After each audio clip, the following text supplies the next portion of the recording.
When a legendary Hollywood icon meets a homeless man on the streets of Los Angeles, he realizes it's his long-lost friend and fellow veteran. What happens next will restore your faith in humanity and remind us what true American values are all about. Before we dive in, let me know in the comments where you're watching from today. I love hearing from all corners of our great nation. The California sun was setting over Los Angeles when Clint Eastwood finished another long day of directing. At 93, most people would have been home resting, but not Clint. That's not who he is. That's not who he's ever been.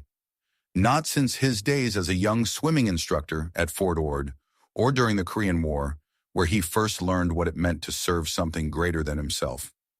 As he drove down Sunset Boulevard, something caught his eye, or rather someone. A homeless man struggling with a worn military duffel bag, his weathered hands showing the unmistakable discipline of military training. Even in distress, there was something familiar about those hands, about the way the man carried himself despite his circumstances. Clint had seen thousands of faces throughout his career, but this one struck a chord deep within his memory. The man turned slightly, and in that moment, Clint's heart nearly stopped. Behind the unkempt beard and weathered face were the unmistakable features of Jake Riley, not the rock star, but the man who had coordinated some of the most spectacular stunts in Clint's Western films back in the 70s. A Vietnam veteran who once told Clint that fear was just God's way of keeping good men alert. Without hesitation, Clint pulled over. As he approached Jake, memories flooded back. Memories of this man diving off horses, coordinating dangerous falls, always with a smile and a "yes, sir" that came from years of military discipline. But the Jake before him now was different. His eyes carried a weight that hadn't been there before.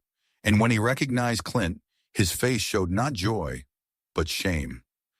"Mr. Eastwood," Jake said, trying to stand straighter despite his circumstances, "you shouldn't see me like this, sir."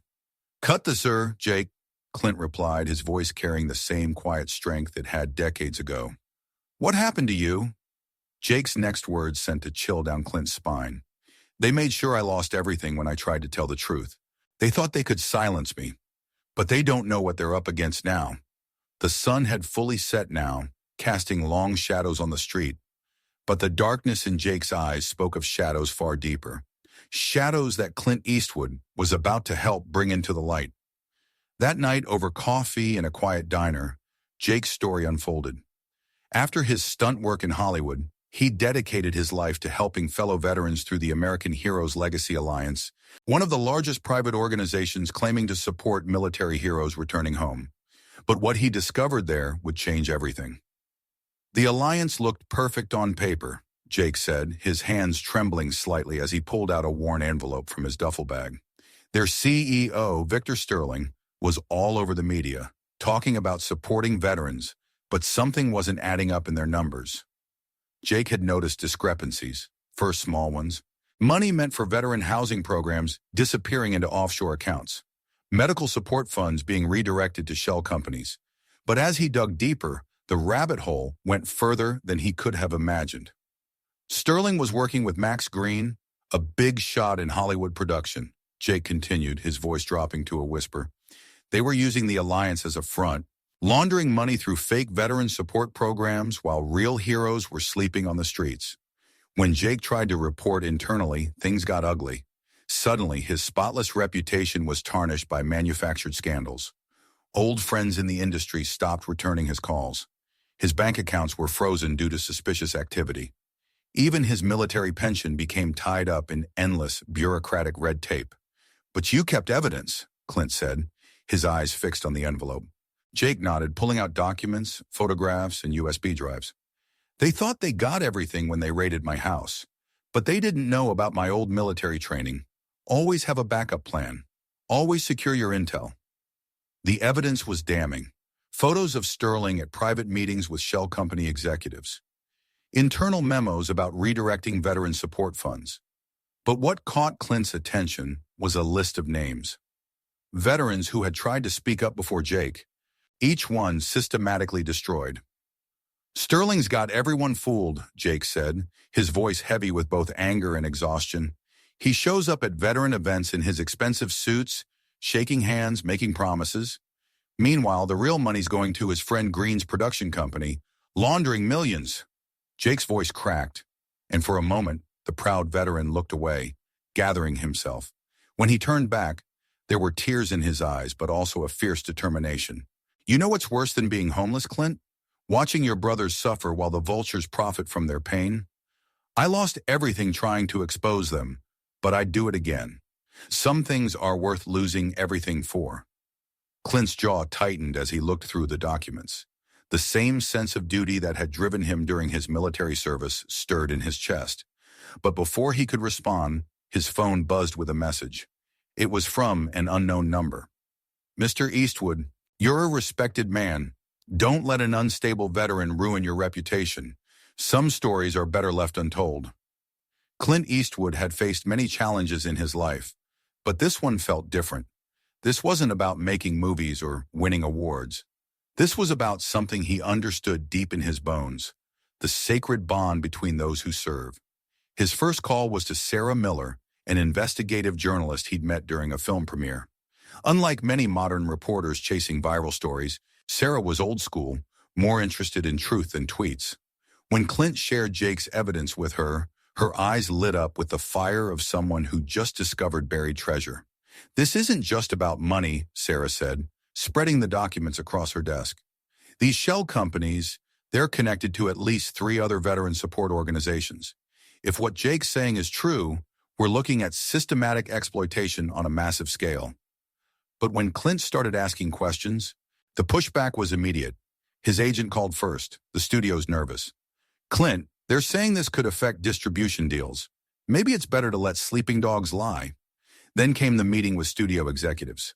The conference room felt cold despite the California heat outside. Max Green wasn't there, but his influence was. Think about your legacy, one executive said, his concern clearly rehearsed. Do you really want your last big headline to be about chasing conspiracy theories? Clint's response was pure Eastwood. My legacy? My legacy is standing up for what's right, just like every veteran who ever served this country. Sarah's investigation started uncovering more veterans, each with a similar story. John Baker, former Marine, fired from his security job after questioning the Alliance's spending. Michael Chen, Army medic, suddenly facing audit after audit when he started compiling donation records. Each story made Clint's resolve stronger, but it was the visit from 2 veterans living in their cars that really hit home. Both had tried to access the Alliance's housing program, only to be tangled in endless paperwork while their resources drained away. Mr. Eastwood, one of them said, guys like Sterling, they count on us being too broken to fight back. But we're not broken. We're just waiting for someone to stand with us. As Clint left his office that evening, he noticed a black SUV following him. His phone kept getting anonymous calls. But instead of fear, he felt something else. The same quiet determination he'd known at Fort Ord. The certainty that comes with knowing you're on the right side of a fight. Then came the news that would change everything. Someone from inside the Alliance wanted to talk. Someone who had been watching, waiting, and gathering evidence of their own. The benefit event at the Hollywood Veterans Center was Clint's idea. If they want to fight in the shadows, he told Sarah, let's drag them into the light. What he didn't expect was how quickly Victor Sterling would take the bait. Sterling arrived in his $1,000 suit, all cameras and smiles, shaking hands with veterans while his PR team hovered nearby. He even had the nerve to approach Clint. Mr. Eastwood, what an honor. I've always admired how you portrayed military men in your films. Such dignity, such respect. Clint's response was measured, each word carrying the weight of decades in front of cameras. Respect isn't what you say, Mr. Sterling. It's what you do. But Sterling wasn't done. He'd brought his own media team, ready to announce the Alliance's new veteran restoration program. $10 million in housing and medical support, he claimed. The cameras ate it up. What Sterling didn't know was that Jake had spent the previous week connecting with other veterans through his old military networks. As Sterling took the podium, they started arriving. Dozens of them. Not shouting, not causing a scene, just standing silently at the back of the room, each wearing their service caps, each carrying folders with documentation. The first hint of trouble came when Sarah Miller started asking questions about specific veterans by name. Sterling's practiced smile flickered. Then more reporters joined in, armed with details that could only have come from someone inside the alliance. That's when it happened. A screech of tires outside, a dark SUV, two men rushing toward the entrance. Jake, who had been watching from the sidelines, recognized the pattern from his combat days. "Clint, get down!" Jake's tackle carried them both behind a pillar, just as the accident was supposed to happen. A heavy lighting rig crashing down exactly where Clint had been standing. The safety cable had been cut. In the chaos that followed, Sterling tried to slip away, but he didn't get far. Because waiting at the exit was Lisa Chen, the Alliance's own chief financial officer, carrying a laptop full of records she'd been secretly keeping for years. "You think veterans are too broken to fight back?" she said, her voice carrying across the suddenly silent room. "My brother was a Marine. He died waiting for support that was promised in your press releases. That money went to your offshore accounts instead." The cameras weren't just rolling now. They were live streaming. Sterling's face had lost its practiced polish. But before he could respond, another voice cut through the tension. "Tell them about Operation Silent Fall. Vince." Everyone turned. There in the doorway stood Jake Riley, not looking homeless anymore, but clean-shaven and in his old service uniform, ribbons and all. And beside him, a man whose presence made Sterling's face go white. "Hello, brother," the man said. "Remember me?" The man who walked into the room was Colonel Daniel Sterling, Victor's older brother, a decorated Vietnam veteran who'd been listed as MIA since 1972. But he wasn't missing anymore. He'd been right here in Los Angeles, homeless, one of the countless veterans the Alliance had turned away. "You told everyone I was dead." Daniel's voice carried the weight of decades of betrayal. "It was convenient, wasn't it?" "Daniel, you don't understand," Victor stammered. "After what happened to you in Vietnam, your PTSD, you weren't fit to manage the family foundation. I had to protect..." "Protect what?" Daniel cut in. "The money? The reputation? While real heroes were suffering?" Lisa Chen stepped forward, her laptop open. "We have the numbers, Mr. Sterling. Every diverted donation, every fake program, every veteran denied help while you funneled money to Green's production companies." The room had fallen silent. Cameras captured every moment as Victor Sterling, the man who built his reputation on helping veterans, faced the brother he'd betrayed. "You used my name," Daniel continued, his voice breaking slightly. "My sacrifice, to hurt the very people we swore to help." That's when Max Green burst in with his lawyers, but he was too late. Sarah Miller's team was already broadcasting live. The documents were already being shared. The truth was out. Jake Riley stepped forward, standing tall beside his fellow veterans. "You thought we were too broken to fight back," he said, "but you forgot something. We're trained to never leave a man behind." Victor Sterling made one last attempt to regain control. "These are troubled veterans with mental health issues. Their accusations..." Clint Eastwood's voice cut through the room like a steel blade. "I've spent my life telling stories, Mr. Sterling. I know a real hero when I see one, and I know a coward when I see one too." The evidence was overwhelming. Lisa Chen's records, Sarah's investigation, the testimonies of dozens of veterans. But it was Daniel Sterling's presence that dealt the final blow. The hero brother, not dead in Vietnam, but alive and abandoned by the very foundation created in his name. As federal agents began arriving, tipped off by Sarah's team, Victor Sterling and Max Green watched their empire crumble. But they still didn't understand what had hit them. They never understood that some bonds go deeper than money, some loyalties can't be broken. The question on everyone's lips: how had they kept Daniel Sterling hidden all these years? The answer would shock everyone in the room, especially Clint Eastwood himself. The truth was both simpler and more powerful than anyone expected. Daniel Sterling hadn't been alone all these years. A network of veterans, including Jake Riley, had been protecting him, gathering evidence, waiting for the right moment to expose the truth. After Vietnam, Jake explained to a stunned audience, Daniel found out what his brother was doing with the foundation, but Victor had too much power, too many connections. So Daniel did what soldiers do. He adapted, survived, and planned. Every veteran Victor turned away, we tried to help, every piece of evidence we collected. We just needed someone with the courage and influence to help us bring it all to light. That's when Daniel Sterling turned to Clint. "When Jake told me you'd stop to help him that day," Daniel said, his voice thick with emotion, "I knew our wait was over. In Hollywood, they call you a legend, Mr. Eastwood. But among veterans, you're something more important. You're a brother who never forgot what that means." The aftermath was swift. Victor Sterling and Max Green faced federal charges. The Alliance's board was dissolved, its assets frozen. But more importantly, a new organization emerged from the ashes. The Daniel Sterling Veterans Trust, run by veterans for veterans, with transparency and accountability at its core. Lisa Chen became its first CEO, with Jake Riley heading veteran outreach. Their first action, creating a nationwide network of veteran support centers, staffed by veterans who understood what their brothers and sisters were going through. Daniel Sterling, no longer hiding, dedicated himself to counseling veterans with PTSD, turning his own struggles into a source of hope for others. Sometimes he would say, "The greatest victory isn't defeating the enemy, it's helping another soldier find their way home." As for Clint Eastwood, he did what he'd always done. He kept working, kept directing, kept telling stories that mattered.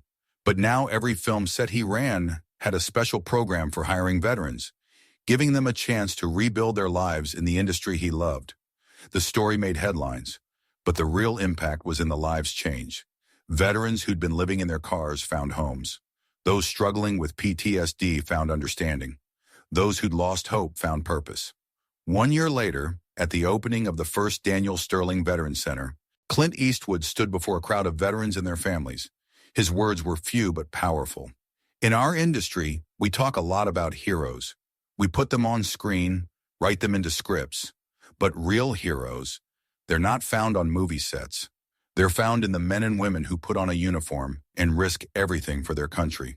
And when those heroes need help, we don't write scripts, we take action." Jake Riley, now clean-shaven and wearing a suit, stood beside him. The same proud stance, but now his eyes carried hope instead of despair. "You know what Mr. Eastwood taught us?" he asked the crowd. "That it's never too late to do the right thing, that no hero should ever stand alone." And so, that's our story for today. A reminder that sometimes the greatest acts of heroism happen not on battlefields, but in the quiet moments when one person chooses to stop, to care, to take a stand. If you've been moved by this story, remember there are veterans in your community right now who might need your help.